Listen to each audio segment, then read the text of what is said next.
Good morning, everyone. My name is Camilla Nystrand, and I am an associated researcher and a health economist at Uppsala University in Sweden. And today I will present to you a work that we did together with the Stockholm County Council and the Botkyrka municipality, and a work that we wanted to look at the economic value of the Mentors in Violence Prevention program. So to give you a little bit of background to what we're talking about, as most of you probably already know, prevention of bullying may have lifelong consequences. So not only would we be able to prevent short-term outcomes if we would prevent or reduce the amount of bullying, but it could also have consequences going into adulthood. So previous research have shown that short-term risks related to bullying include psychosomatic problems, internalizing problems such as anxiety and depression, but also suicidal thoughts and attempts. And these risks also go into adulthood. So we see the same kind of problems in adults that have been exposed to bullying in childhood as well. But there are also other kind of consequences. We see poor academic performance for individuals that have been exposed to bullying, which also then leads to lower academic qualifications. And some research have also shown that there is an increased risk of criminal behavior amongst youth who have been exposed to bullying. And of course, all of these risks also come with a societal cost. So not only would we see maybe increased healthcare related costs related to the health problems of these individuals, but also larger societal costs related to potential income earnings in the future. So the idea is that through prevention, we might actually be able to halt and or stop both bullying, but also these risk consequences and also societal cost in the future. So in this evaluation, we looked at the Mentors in Violence Prevention program, and this is a peer monitoring program that gives young people the chance to explore and challenge the beliefs, attitudes, and cultural norms which underpin gender-based violence, bullying, and also other forms of violence. And it addresses a range of behaviors, including name-calling, sexting, controlling behavior, and harassment. What it does is that it also uses a bystander approach where individuals are not looked on as potential victims or perpetrators, but rather as empowered and active bystanders with an ability to support and challenge their peers in a safe way. And previous evaluations of the MVP program have shown that both students and teachers have experienced increased awareness of bullying and perpetration and victimization, but also an increased ability to be able to communicate about this and be able to alert each other when this is happening. And what evaluations also have shown is that students have intervened more often in bullying situations than previously. So the MVP program was implemented in Botkyrka municipality in Sweden in the years 2014 and 2015 in grade 6 and in grade 9 in a few selected schools in the municipality. And what we expected was to see effects on students' experience of calmness in the classroom, that they felt safer at school, and that they experienced that it was easier to talk to teachers if they were witnessing bullying. But we also expected to see changes in academic performance due to better classroom environment and reduced bullying. Also, of course, as school performance is, as mentioned, risk related to bullying. But we were also curious to see if there had been any changes in the amount of suspected violent crimes reported to the police. So what we did was divided into 4 steps. First, we did a cross-sectional comparison between the year 2015, which is basically baseline, and 2019 for reports of violent crimes to the police for the whole municipality of Botkyrka. What we also did was a cross-sectional and between school comparison of the same years related to academic performance. And the outcome that we looked at here was eligibility to high school. And the reason we chose a little bit different approaches here was that we had data available on a school level for eligibility to high school. So we were able to compare students in MVP program schools in comparison to the rest of the schools in the municipality. However, for crimes, we only had data on a municipal level. So we were not able to make any between school comparisons for reported violence. The second step that we did was that we attached a cost to both offenses of violent crimes and in eligibility to high school. And thirdly, we estimated the yearly budget for the MVP program. So we wanted to know how much does it cost to implement and to run these interventions in these schools. And the last step was that we then wanted to compare the budget or the cost of the MVP program to the potential cost offsets generated by changes in school performance and violent crimes. So let's have a look at the results. For step number 1, cross-sectional comparisons, we saw a positive change, so an increase in the amount of students that were eligible to high school between 2015 and 2019, both in MVP schools, but also in the rest of the schools. However, what we did see here was that the increase was larger in the MVP schools, especially for girls. When we looked at the whole municipality and changes in the amount of violent crimes, we saw that between the same years, we saw a 4% reduction in the amount of reported violent crimes. So for the second step, we wanted to put or attach a cost to these two outcomes. So firstly, we took a look at the cost for violent crimes, and these are estimations based on available public reports. So we looked at investigation costs, judicial process, costs related to the punishment, and compensation for damages to the victim. And we estimated these costs based on youth violence as well. So roughly what we found was that it cost about almost 7,000 euros per suspected violent crime that is committed in Sweden. What we then did was that we wanted to look at how much does it cost if students are not eligible to high school.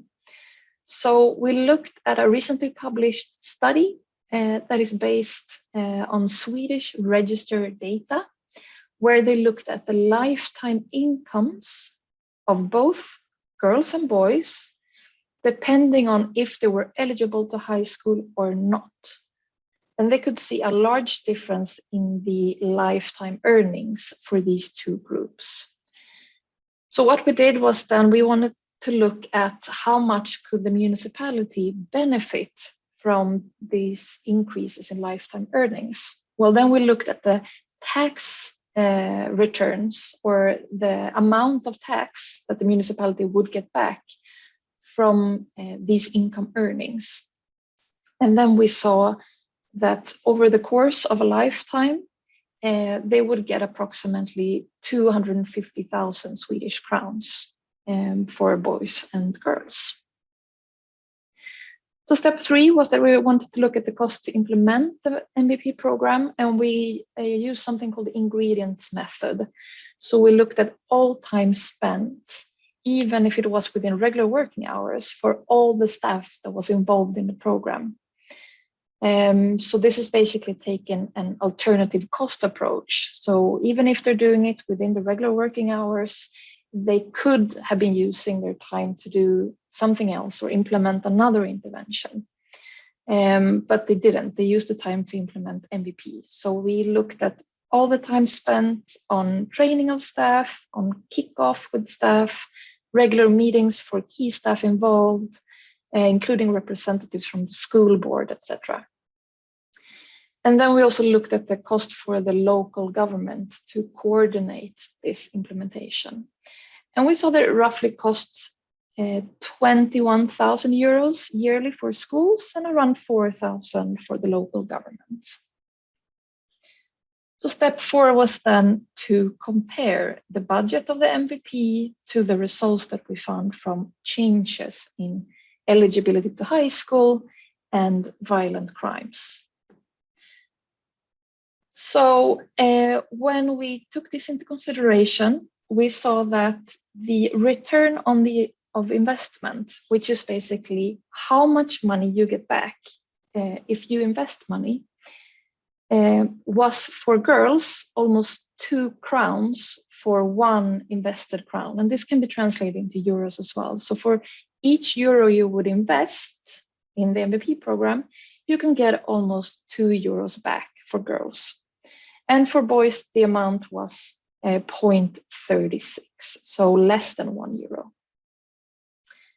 For suspected violent crimes, we saw savings that augmented to about 8.25 million Swedish crowns, which then could be compared to a yearly investment cost of 250,000 Swedish crowns. So there's a big difference there between the cost offsets generated by suspected violent crimes reduction and the amount of money we had to spend on the MVP program.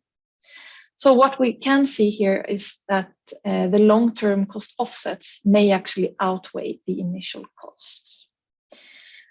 So to state a few limitations, we had to use quite a pragmatic approach to evaluating both the cost benefit and potential cost offsets related to bullying, due to the fact that we didn't use an experimental approach. We only had cross-sectional data. So we don't know anything about the causality, or which basically means that we don't know if it is the MVP program that has been affecting or changing these outcomes, or if it's something else. And we especially don't know the causality related to violent crimes. And we also didn't have access to any individual level data, so we weren't able to do any statistical analysis.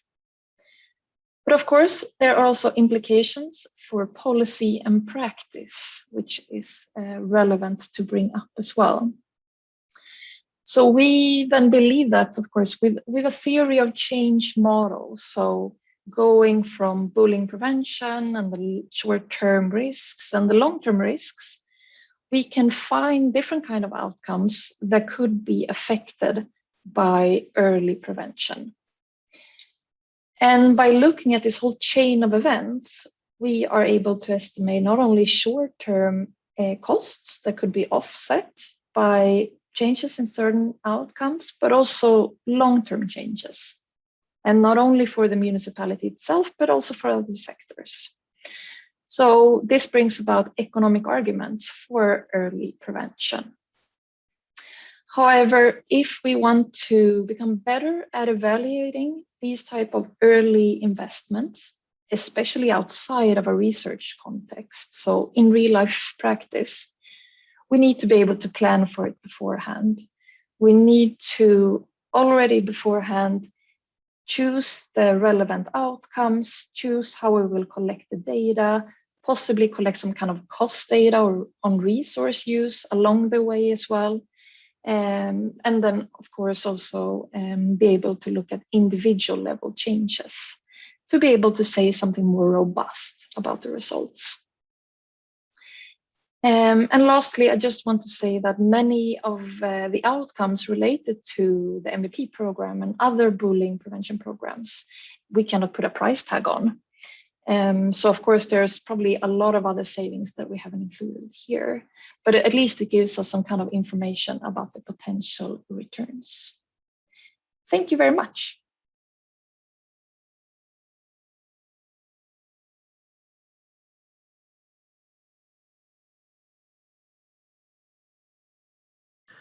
Hello there. My name is Sawyer Hogenkamp, and myself, along with John Bosica from Queen's University, are here to present our research on school bus drivers' perceptions of peer victimization and school climate, preliminary results from anti-bullying training sessions.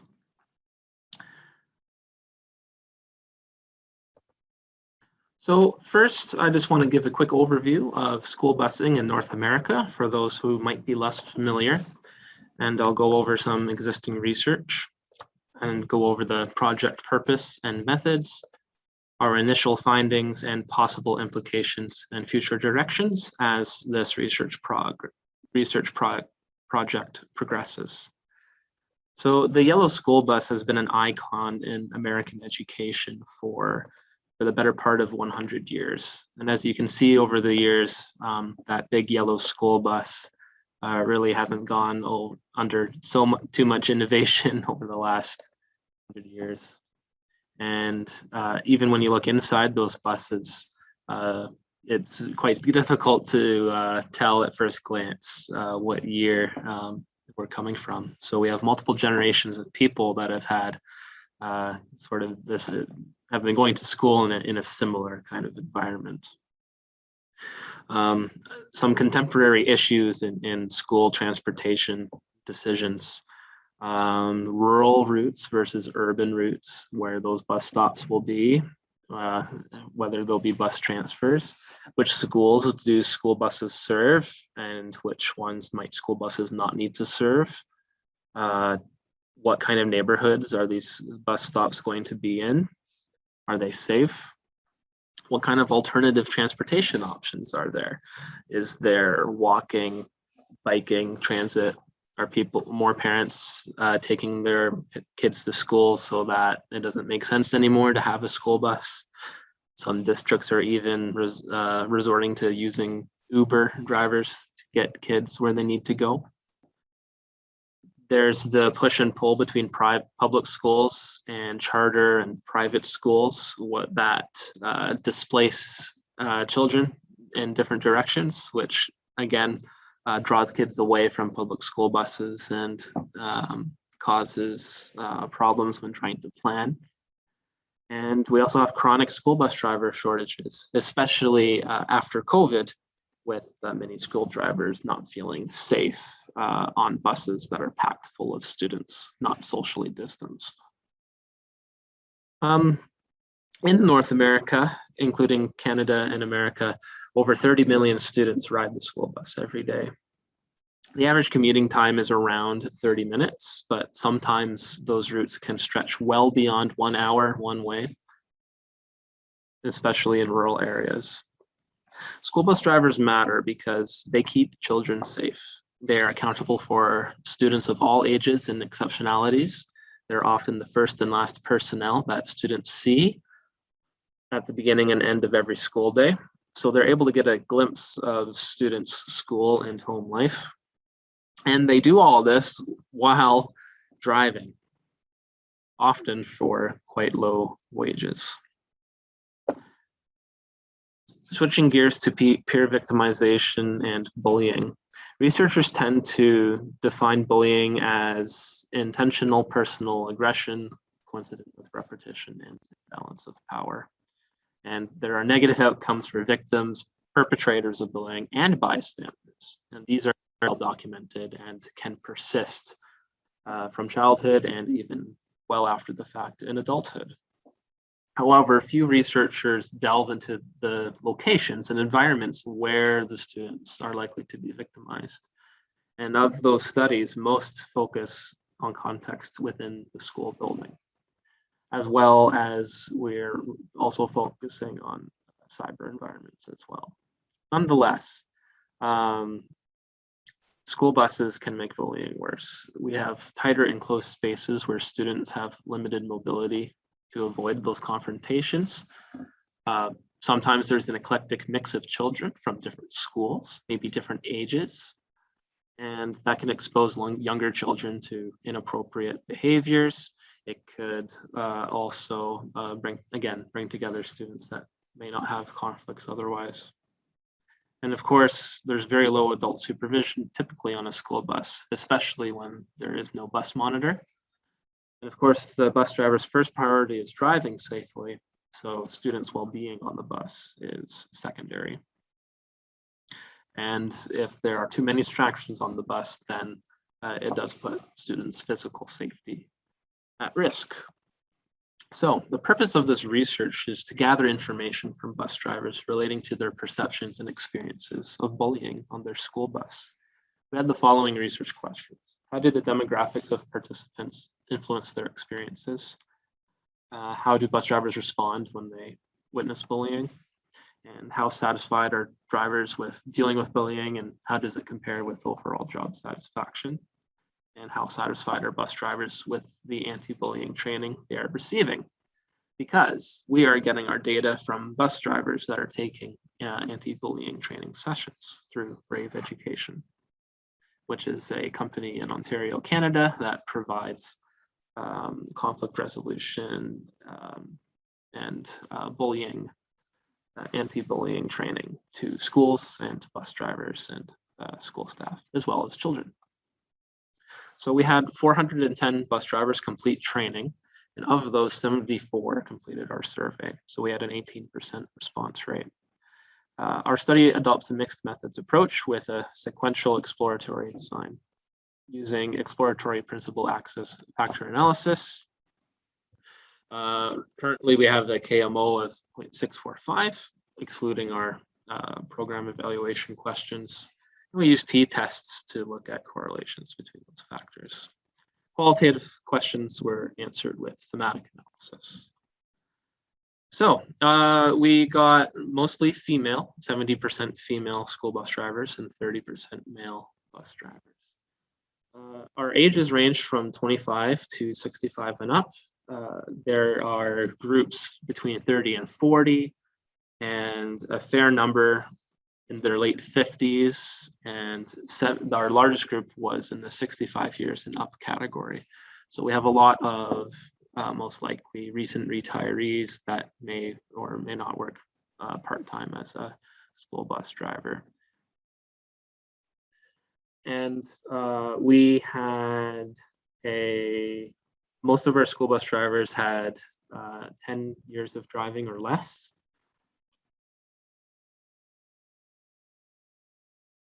And 1/3 had less than 5 years of driving experience. So when we do our factor matrix, I think it's pretty clear we have 2 factors, and we split these into 2 categories. We have active responses, so feeling included, feeling whether they were supported in dealing with bullying, how satisfied they were with their compensation as a bus driver, how stressed they were. And then the second factor were active factors, such as how bus drivers observe bullying, how they intervene, and how they report to the school. When we were doing the t-tests, we actually found no significant differences when we totaled the passive actions as well as the active actions.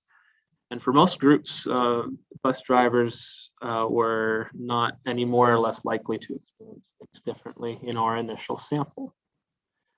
However, when we took when we looked at individual responses, one key finding was that males were more likely than females to intervene when witnessing bullying, which is consistent with other bullying research that suggests that males will tend to feel a little bit more confident and motivated to intervene when witnessing bullying compared to females.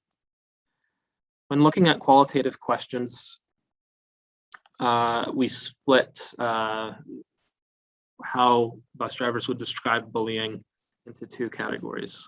Either they had concerns about the bullying or they didn't. Concerns included identifying verbal bullying and the difficulty with trying to figure out what was bullying and what was not based off what they could hear. And another concern was intervening within family groups, so in between siblings or conflicts with parents and their kids. Of the bus drivers that had no concerns, they either simply didn't identify bullying occurring much at all on their school bus. Whether it was happening or not, we don't know. And other bus drivers who did witness bullying, they tended to have prompt interventions that seemed to be effective for those rare instances that it happened. Typically, those involved parents and schools and school bus drivers working in synergy. And then please share any concerns you have about schools remaining closed or staying open during COVID-19. This is a part of their perceptions. Main concerns are schools opening too soon or schools remaining closed. Bus drivers are, of course, concerned for children not going to school for the academic deficits and the emotional learning deficits, as well as staying at home in unsafe environments. And they're also worried about the health and safety of kids if they open schools too soon.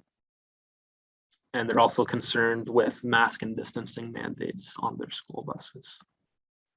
For the school buses that had no concerns with schools being open in COVID-19, they're typically from areas where they didn't experience many cases of COVID-19 where they live. Where they live, the safety mandates seem to be working, or they seem to be followed. And the last qualitative question I'll share today, for anything bus drivers would like to add, we split this into two categories.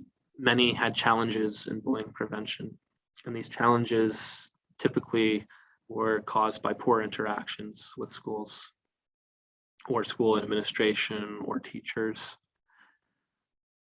They also had a hard time identifying or detecting bullying as well. And they also identified that there's a family dynamic that also has to be addressed when exploring the root causes of bullying. And there's drivers that trumpeted their success with bullying prevention. And they talked about having a very responsive school administration to their concerns. They also reported getting to know their children very well and understanding them.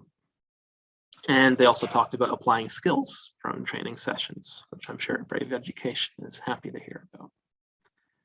So to quite quickly, again,